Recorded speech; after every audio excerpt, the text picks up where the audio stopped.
Este motor é do Clebiano. Ele me autorizou que eu fizesse o amaciamento.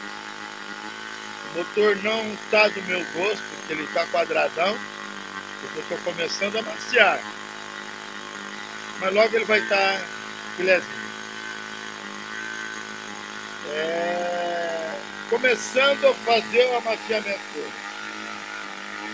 Ainda vai chão.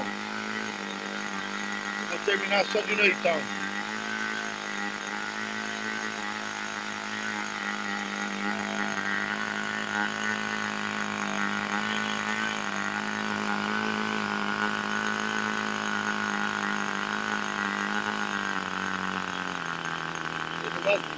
Ele não está nem aceitando ainda ficar com a marjoneta bonita.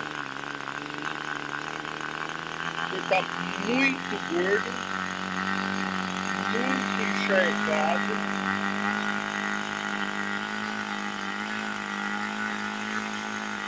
Está cuspindo combustível.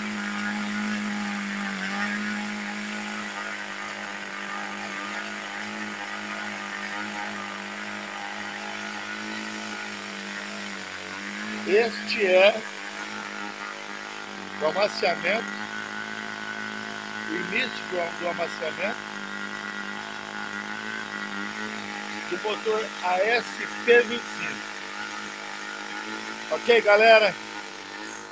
Deixa eu patrolar esse filme aqui,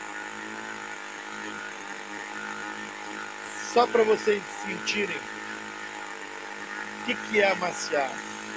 Amaciar não é do jeito que vocês não estão pensando, não. Eu jamais falo a verdade da forma que se amacia. É muito particular, é de cada um para cada um. Mesmo os fabricantes não têm uma meta certa.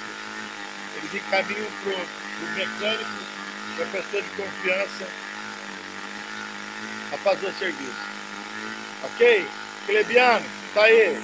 Seu motor não tá funcionando ainda não. Na hora que eu terminar o amaciamento, eu vou funcionar ele e mostrar ele funcionando para você. Beleza? É quadradão. Quadradão é entre aspas, tá, gente? O motor tá impecavelmente redondo, só que encharcado. Ok. Valeu então. Até a próxima. Valeu, tchau.